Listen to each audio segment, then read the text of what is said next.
عورت کا حجاب کہاں تک ہے؟ ہاتھ اور چہرے ڈھانپنے کے بارے میں کیا حکم ہے؟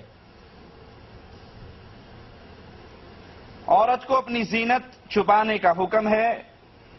وہ زینت اس کا لباس ہو، وہ زینت اس کا چہرہ ہے، وہ زینت اس کے ہاتھ ہیں، اس کے پاؤں ہیں.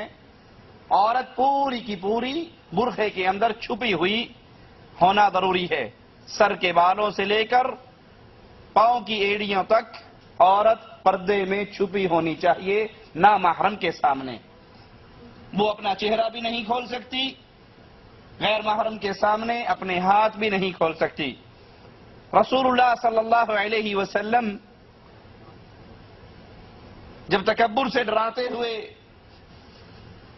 ٹخنے سے چادر نیچے رکھنے کا ذکر کرتے ہیں تو کہتے ہیں کہ عورتوں کے لیے ہے کہ وہ ایک بالشت اپنا کپڑا اپنی ایڑیوں سے نیچے رکھیں، اس سے زیادہ چادر نہ لٹکائیں.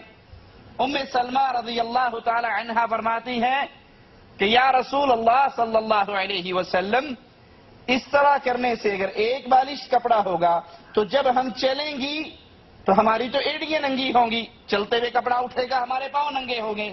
تو آپ صلی اللہ علیہ وسلم نے ایک ہاتھ کپڑا لٹکانے کی اجازت دی.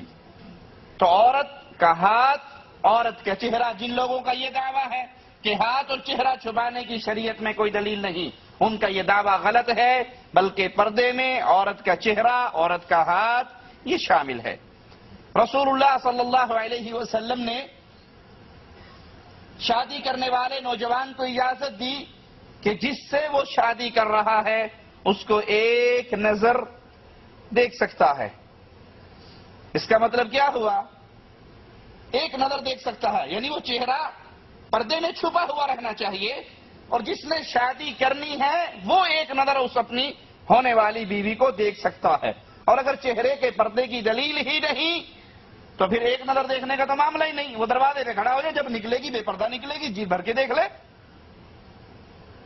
اس کے لیے تفصیل میں ہماری 2 سیڑھیاں ہیں، جو بھائی سننا چاہے وہ وجوب نقاب و حجاب سیڑھیوں سے مزید فائدہ اٹھا سکتا ہے.